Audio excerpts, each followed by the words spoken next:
साडीची घडी. लेखन सादरीकरण मंजिरी कारेकर. आज राधाला सुट्टी होती. नव्हे, मुद्दामूनच तिने ती काढली होती. नेहमीच्या दगदगीतून स्वतःला वेळ देता यावा म्हणून. पण तिच्या सुट्टीचा राधापेक्षा स्मिताताईंनाच अधिक आनंद झाला होता. राधा सुट्टी घेणार आहे हे कळल्यापासून त्यांनी मनातल्या मनात कितीतरी प्लॅन करून टाकले होते. सकाळी सकाळीच राधाला घेऊन देवळात जाणार होत्या त्या. दुपारी दोघी मिळून आपण पार्लरमध्ये जाऊया आणि संध्याकाळी भिडे वहिनींच्या घरी. किती दिवसांपासून बोलावतायत त्या. बरेच दिवस भिडे वहिनींची गाठ भेट देखील झाली नाही. मागे घरी आल्या होत्या ते त्यांच्या नवीन सुनेला घेऊन. सुनेचं भारी कौतुक करत होत्या. माझी सून नोकरी करते, पण परंपरेला धरून आहे बरं. खरं तर त्या दिवशी त्यांच्या सुनेने साडी नेसली होती, पण तिला सावरता देखील येत नव्हती. घरात असतील नसतील तेवढे सगळे दागिने सुनेच्या अंगावर चढवून आणले होते. माझी सून राधा देखील काही कमी नाही. नोकरी करते, हुशार आहे. राधाला घेऊन जाईन तेव्हा तिला देखील साडीच नेसायला सांगेन. स्मिताताईंचं मनातल्या मनात आत्मकथन चालू होतं. लेक विहंग ऑफिसला गेला आणि मिस्टर अशोकराव त्याच्या बरोबरीनेच गोल्फ क्लबमध्ये निघाले. दोघंही बाहेर पडताच स्मिताताई लगबगीने सुनेच्या बेडरूमकडे गेल्या. येऊ का गात? त्यांनी विचारलं. या नाही, विचारायचं काय त्यात. या बसा. आज छान आनंदात दिसता आहात, म्हणजे नक्कीच काहीतरी खास कारण असणार. बरोबर ना? राधाने विचारलं. हो, अगदी खरं आहे, पण माझ्या आनंदाचं कारण तू आहेस.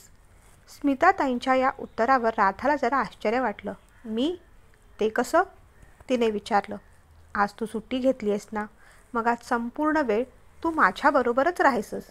आपण सकाळी देवळात जाऊ. तिथल्या बायका कधी कधी त्यांच्या सुनांना देखील बरोबर घेऊन येतात तिथे. इतके दिवस विहंगचं लग्न झालं नव्हतं, त्यामुळे मला कधी तो चान्स मिळाला नाही.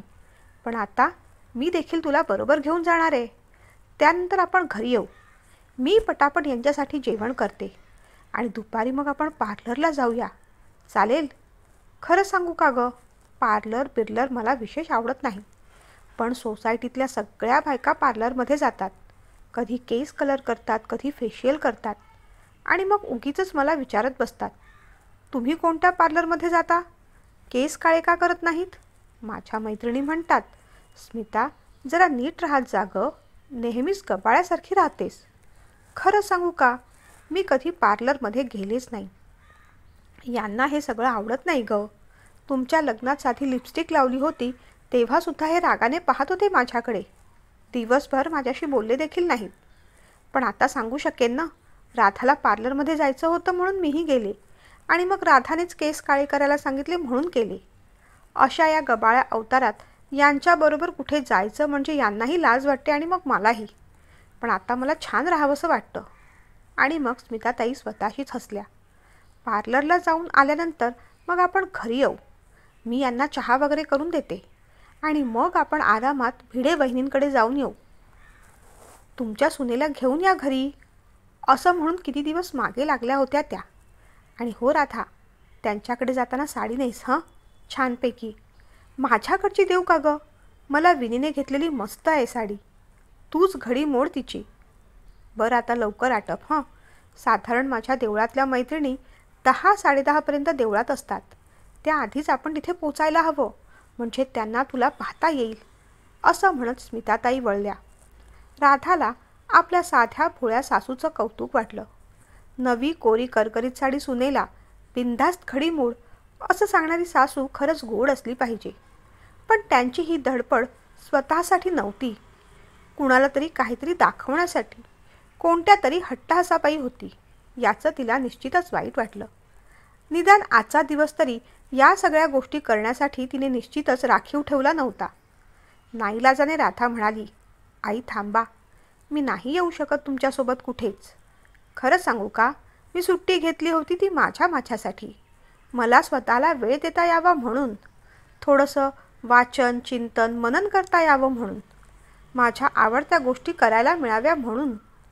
तुम्हाला वाईट वाटत असेल तर सॉरी, पण खरंच आज नाही जमणार. सुनेच्या या बोलण्याचं स्मिताताईंना आश्चर्य वाटलं.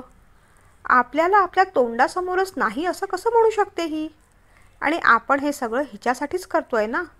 4 लोकांसमोर आपली सून उठून दिसली पाहिजे. 4 लोकांनी तिचं कौतुक केलं पाहिजे. म्हणूनच तर सगळं चाललंय. आता पार्लरला आपल्यालाही जायची इच्छा आहे, पण माझ्याबरोबर हिचंही फेशियल होईलच की. आपण तर हिला कोणतं कामही सांगत नाही. तिला त्रास होईल, कष्ट होईल असं बोलत देखील नाही. तरी पण हिने नाही का म्हणावं? सासूला असं कोणी नाही म्हणतं का?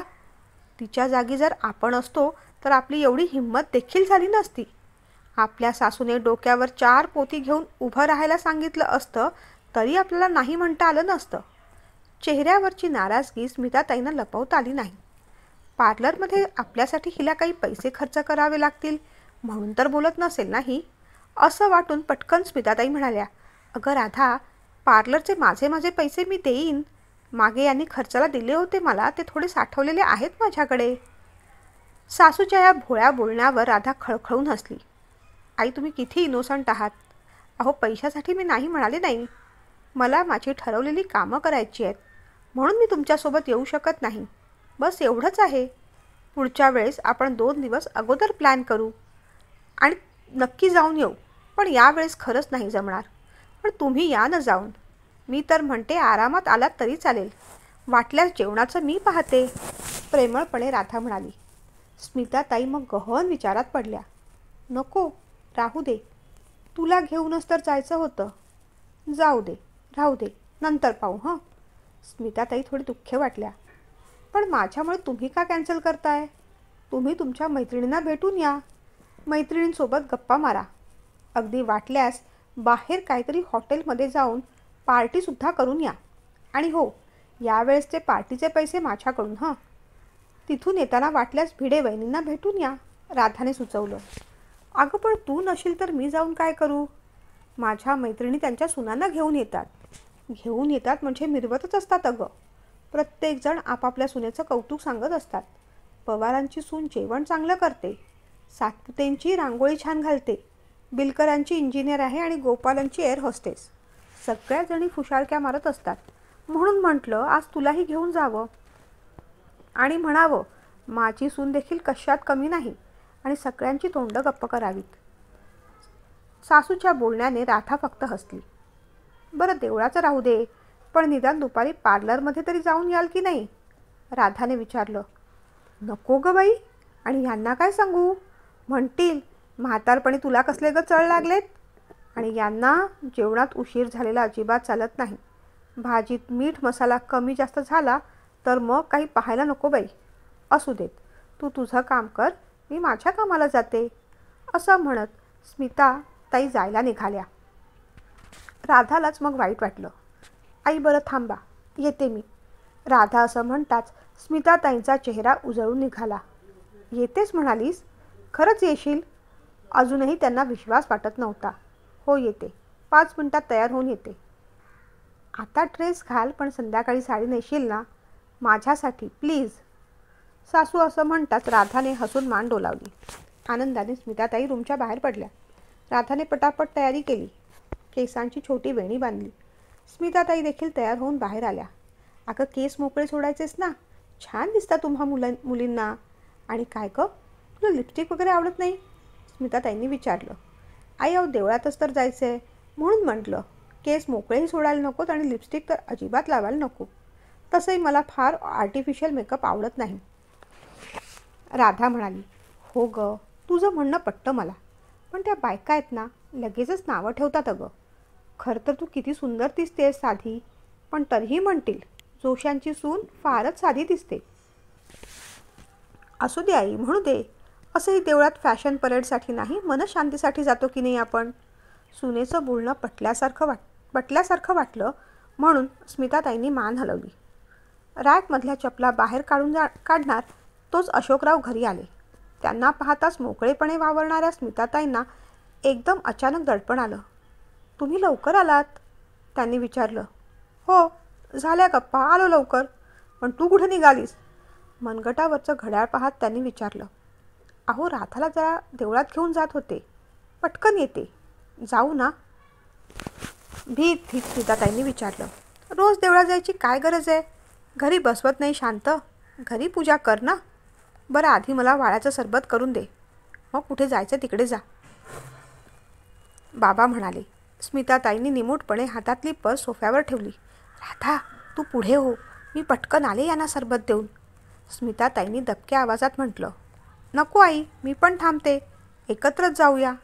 त्यांच्या पाठोपाठ राधा देखील किचनमध्ये गेली. अगं वेडाबाई, जायचंच ना पुढे.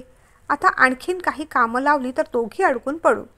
तू पुढे गेली असतीस ना तर मला सांगता आलं असतं राधा खाली थांबली आहे म्हणून. राधा त्यांच्याकडे आश्चर्याने पाहत राहिली. साधं देवळात जाण्यासाठी सुद्धा बाबांच्या एवढ्या विनवण्या कराव्या लागतात यांना. खरं तर आईने ठामपणे सांगायला हवं होतं की मलाही फिरून यायचं आहे म्हणून. पण सध्या राधा काही बोलणार नव्हती. स्मिताताईंनी पटापट सरबत बनवलं, मिस्टरांच्या हातात दिलं आणि कशा बशा एकदाच्या दोघी घराबाहेर पडल्या. घाईघाईने देवळात देखील पोहोचल्या. देवळातल्या त्यांच्या मैत्रिणी निघतच होत्या. अगं स्मिता, यायला उशीर केलास? अगं हो, सोनबाईची सुट्टी म्हणून आरामात उठलो, मग मिस्टरांबरोबर जरा राऊंड मारून आले म्हणून उशीर झाला. तुम्हा सगळ्यांची सुनबाईशी ओळख करून द्यायची होती म्हणून खास तिला घेऊन आले आहे. राधा सासूबाईंकडे आश्चर्याने पुन्हा एकदा पाहत राहिली. खरं तर आजही त्या वेळेवरच उठल्या होत्या. विहंग नको नको म्हणत असताना उठून डबा दिला होता. बाबांबरोबर राऊंड मारायला तर अजिबातच गेल्या नव्हत्या. मग आई असं खोटं का बोलल्या असतील? आपण खूप आनंदात आहोत, आपल्या घरचे किती छान कॉपरेट करतात, ते खूप फॉरवर्ड आहेत, आपण सुखात आहोत, असं लोकांना दाखवण्याची केविलवाणी धडपड पाहून राहून राहून राधाला वाईट वाटत होतं. राधाने सगळ्यांना वाकून नमस्कार केला. छान आहे तुझी सून, साधी भोळी संस्कारी, बेलकर म्हणाल्या. त्यावर पवारांनी नाक मुरडलं ते राधाच्या नजरेतून सुटलं नाही. माणसं ओळखणं राधासाठी जड नव्हतं. ती स्वतः एक सायकॉलॉजिस्ट होती, काउन्सिलर होती. कुणाच्या मनात काय चाललं आहे हे समोरच्याच्या वागण्यावरून बऱ्याच वेळेस तिला जाणून घेता येत असे. पण व्यक्ती तितक्या प्रकृती, म्हणून लोकांच्या अनावश्यक सवयी दुर्लक्ष करणं हा तिच्या प्रोफेशनचाच एक भाग झाला होता. बायका गेल्यानंतर स्मिताताईंनी घाईघाईने देवाचं दर्शन उरकलं. खरं तर राधाला 5-1 मिनटं देवळात बसायचं होतं, पण स्मिताताईंची घाई सुरू झाली होती. अगं यांच्यासाठी जेवण बनवायचं आहे ना, लवकर जाऊया. राधालाही मग उठावं लागलं. घरी आल्यानंतर स्मिताताईंनी सगळं जेवण पटापट उरकलं. राधाने मदत करू का असं 2-3दा विचारलं, पण त्यांनी नकोच म्हटलं. तू बस, आराम कर, दुपारी पार्लरला जायचं आहे ना आपल्याला. राधाला त्यांचं वागणं कळत नव्हतं असं नाही. एकाच वेळेस आई सगळ्यांची मर्जी सांभाळायला पाहत होत्या. प्रत्येक गोष्टीसाठी त्या दुसऱ्यांवर अवलंबून होत्या. पण या क्षणी ती पुन्हा काहीही बोलणार नव्हती. जेवताना तिने ताटपाणी घेतलं. आई, हे काय, भात एवढाच केला, तिघांना पुरेल कसा? राधाने उत्सुकतेने विचारलं. आपल्यासाठी कालचा शिळा भात आहे ना, त्याला फोडणी दिली आहे. पण सॉरी आई, मी शिळं अन्न खात नाही. पुन्हा एकदा स्मिताताई आ वासून तिच्याकडे पाहत राहिल्या. अगं पण एवढा सगळा भात कसा टाकायचा? फोडणीला दिलाय, चांगला झालाय, आवडीने खाशील तू, समजावत त्यांनी म्हटलं. चांगला झालाय किंवा नाही हा मुद्दाच नाही. शिळं अन्न खाऊ नये, ते आपल्या तब्येतीला बरं नसतं हा मुद्दा आहे. मी इथे आल्यापासून पाहते, रोज काही ना काहीतरी शिळं राहतंच. आम्ही ऑफिसला जातो, त्यामुळे त्या अन्नाचं पुढे काय करता हे विचारायचं माझं कधी धाडस झालं नाही. पण आज मात्र कळलं. मी पटकन बोलते म्हणून वाईट वाटून घेऊ नका, पण माझं म्हणणं एवढंच होतं की जास्तीचं अन्न रोजच्या रोज आपण शिजवूच नये. रोजच्या रोज किमान 2 पोळ्या तरी राहतात, मग त्याही तुम्हीच खाता की काय? भीत तिने विचारलं. हो गं, त्यात काय झालं, एवढी वर्ष तर खात आले, काही होत नाही, स्मिताताई सहजपणे म्हणाल्या. पण जास्तीचं अन्न उरेल एवढं अन्न करूच नका ना. आजही बराच भात राहिला आहे आई. राधा असं म्हटल्यावर त्या म्हणाल्या. अगं बाई, आपल्या घरात अन्नपूर्णा नांदते. आपण मोजून मापून काही करत नाही आणि करूही नये. माझ्या सासूबाईंनी मला हेच शिकवलं आणि तेच मी तुलाही सांगते. थोडंफार जास्तच करावं, म्हणजे अचानकपणे कुणी आलं ना तर आपल्या घरून उपाशी जात नाही. त्यांच्या या भाबड्या बोलण्याचा राधाला राग तर मुळी आलाच नाही, पण वाईट मात्र वाटलं. तिने पटकन विचारलं. मग आई मला सांगा, गेल्या 8 दिवसात आपल्या घरात किती जण लोक जेवायला आले? स्मिताताईंनी डोळे मिचकावले. अगं कधी कोणी आलं तर असं म्हणायचं होतं मला. मलाही नेमकं तेच म्हणायचं आहे. कधी कोणीतरी येईल म्हणून रोजच्या रोज 2-4 पोळ्या जास्त टाकायच्या आणि मग त्या उरल्या की सकाळी त्या गरम करून घ्यायच्या किंवा फोडणी करून खायच्या. भात जास्ती करायचा, त्यालाही फोडणी द्यायचा, तो शिळा खायचा. पण त्याने आपल्या शरीराचं किती नुकसान होतं आहे याचा विचार करत नाही आहात तुम्ही आई. शिवाय काल विहंगने सांगितलं होतं की नाही, मला कदाचित यायला उशीर होईल, मीटिंग आहे म्हणून. पण तरीही तुम्ही जास्तच भात केलात. माफ करा आई, तुमची उलट तपासणी नाही करायची मला, पण नक्की काय चाललंय हे मात्र जाणून घ्यायचं आहे. राधा नम्रपणे म्हणाली, तू चुकीचं काही विचारत नाहीस. तुलाही हे सगळं माहीतच हवं. हे घर पुढे तुलाच चालवायचं आहे. तुझं म्हणणं बरोबर आहे. विहंग म्हणाला होता त्याला कदाचित उशीर होईल, पण कदाचित ना, आला असता तर मग त्याला काय दिलं असतं, म्हणून जास्ती भात केला. स्मिताताई म्हणाल्या, अहो आई, पण तो आला असता तर आपल्याकडे फळं होतीच की. रात्री 11:30-12 वाजता येऊन वरण भात खाणं असंही त्याला पचलं नसतंच. दूध घेतलं असतं किंवा फळ खाल्लं असतं त्याने. पूर्वीच्या काळात अन्न साठवण्यासाठी फ्रीज नव्हते, फोन नव्हते, नातेवाईकांची एकमेकांकडे ये-जा असायची. शिवाय फार हॉटेल वगैरे असे प्रकार नव्हते. गॅसऐवजी चूल किंवा स्टोव्ह असायचे. पाहुणे मंडळी कधी येणार याचा काही नेम नसायचा. अचानक आलेल्या पाहुण्यांना उपाशी राहावं लागू नये म्हणून पूर्वीच्या बायका तसं करत असतील कदाचित. पण आता त्याची गरज नाही. कुणी अचानक आलं तर अगदी 15-20 मिनिटात वरण भाताचा कुकर आपण निश्चितच लावू शकतो, नाही का? जुन्या परंपरांना मला नावं नाही ठेवायची, पण काळानुसार आवश्यक ते बदल करायला नकोत का? तुम्ही नेहमीच शिळं अन्न खाता आणि मग तुम्हाला बऱ्याचदा ॲसिडिटीचा त्रास होतो. हे पाहिलंय मी. तुमची काळजी वाटली म्हणून म्हटलं. तेवढ्यात बाहेरून बाबांचा आवाज आला, दुपारचं जेवण एकदम रात्रीच वाढणार आहे का? बाबांच्या चढ्या सुराने स्मिताताई दचकल्या. बरं बरं, आपण बोलू नंतर. मी यांना आधी वाढते. तुझ्यासाठी ताजा भात लावू का? नको नको, आजच्या दिवस खाईन मी. जेवताना बाबांनी आईच्या ताटाकडे पाहिलं. शिळ्या चपात्या, शिळा भात त्या घेत आहेत हे त्यांच्याही लक्षात आलं असणार, पण त्यांनी चुकूनही विचारलं नाही.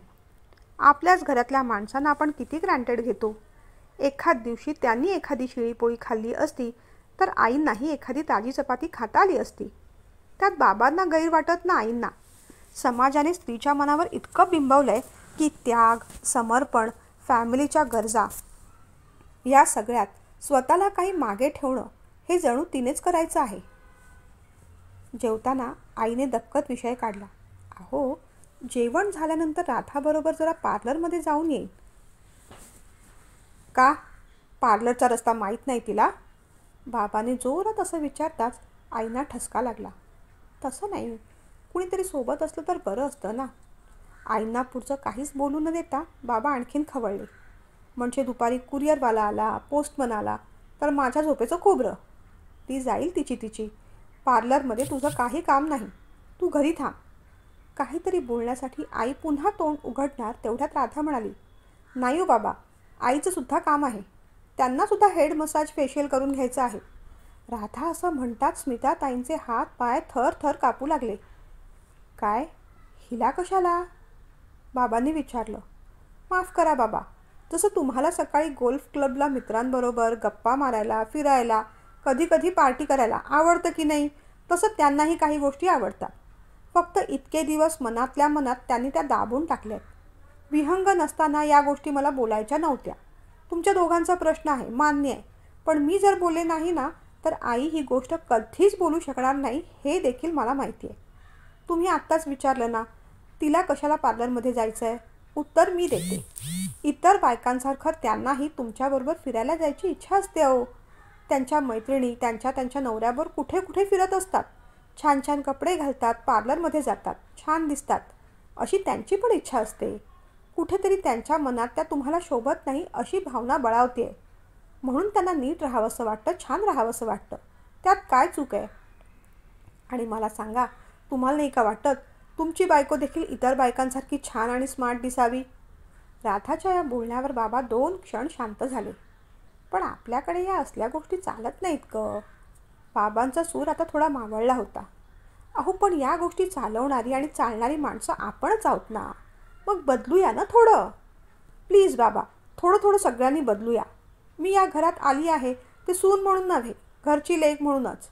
तुम्हाला बाबाच मानते म्हणून त्या अधिकाराने बोलते.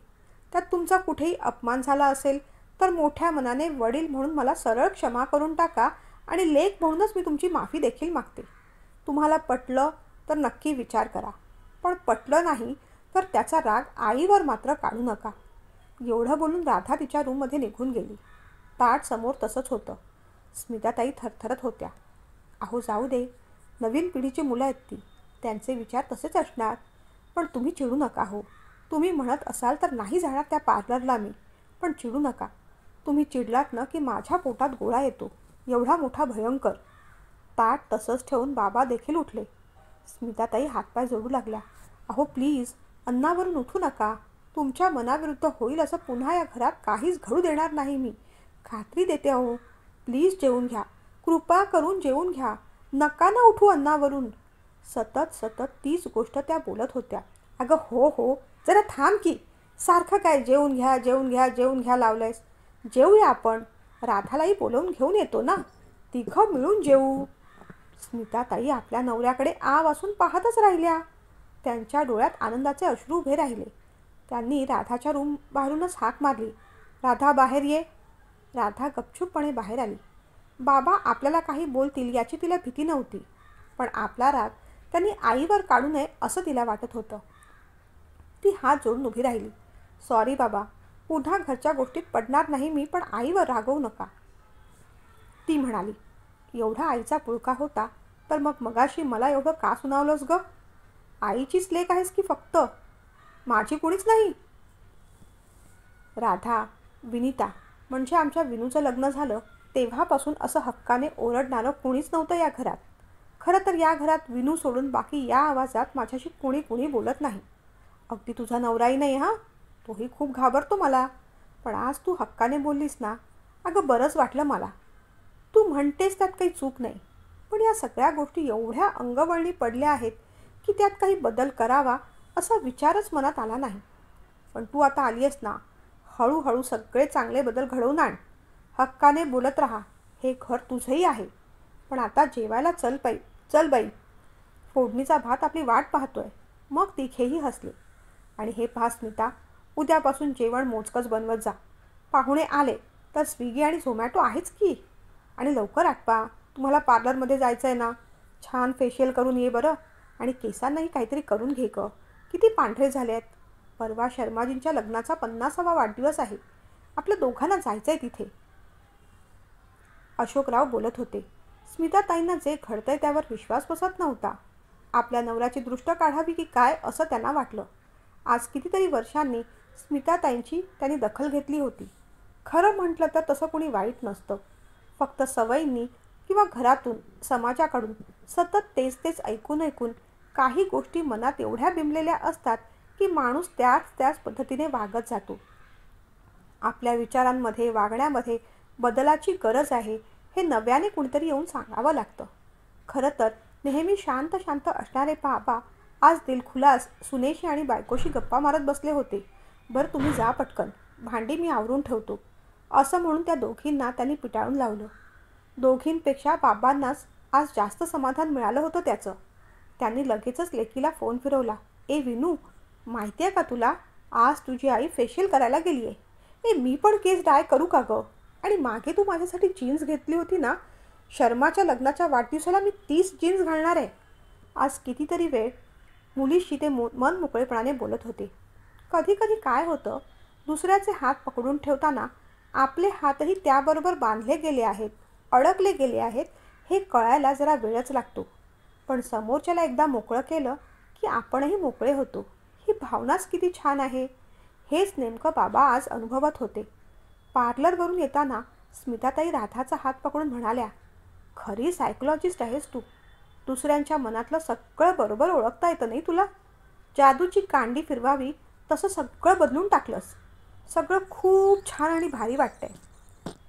राधा हसली, म्हणाली, मी सायकोलॉजिस्ट आहे म्हणून दुसऱ्यांच्या मनातलं ओळखता येतं असं नाही.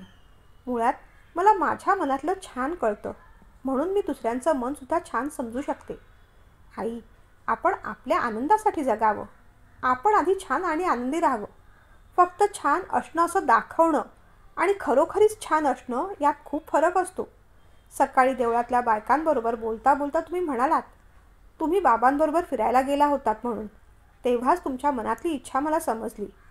चांगलं दिसण्यासाठीची तुमची धडपड बाबांसाठी आहे.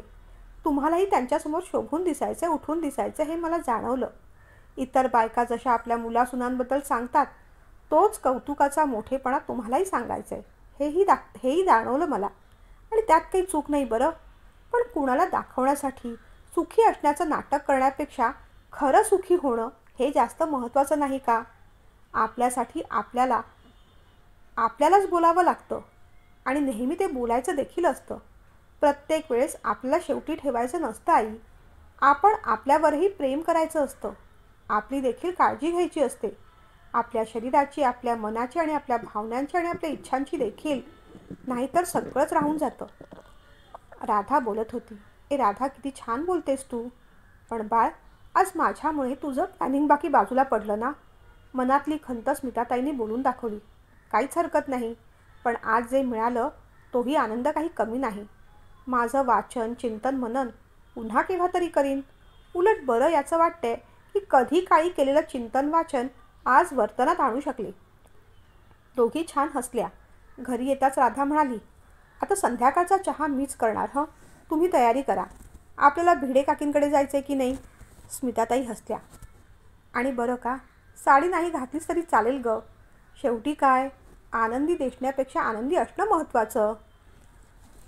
पण आई, तुम्ही मला तुमच्या साडीची घडी मोडायला देणार होतात ना. मग द्या की, आवडेल मला साडी नेसायला. राधा म्हणाली, खरंच नेशील साडी? माझी साडी नेशील? स्मिताताईंनी विचारलं. हो नेसेन की, पण एका अटीवर. माझी नवीन साडीची घडी तुम्ही मोडायची. राधा म्हणाली, चल ग, काहीतरीच काय. तुझ्या एवढ्या चांगल्या महाग साडीची घडी मला मेलीला कशाला? स्मिताताई म्हणाल्या, नाही असं नाही म्हणायचं. ती साडी तुमच्यापेक्षा निश्चितच महाग नाही. आजवर तुम्ही स्वतःला कधी महत्त्व दिलं नाही. कोणतीही चांगली गोष्ट आपल्यासाठी बनलेलीच नाही जणू. आपण ती डिझर्व करत नाही. हा न्यूनगंड आता या क्षणापासून काढून टाकायचा आहे. तुम्ही सगळ्यात शेवटी स्वतःला ठेवलं, पण आतापासून नाही. आमच्यासाठी तुम्ही खूप महत्त्वाचे आहात. मग देऊ ना माझी साडी घडी मोडायला? स्मिताताई आपल्या सुनेकडे पाहत राहिल्या. आजवर आपण स्वतःचं पोतेरं करून ठेवलं होतं. आज या सुनेमुळे आपण डायरेक्ट मखरात जाऊन बसलो की.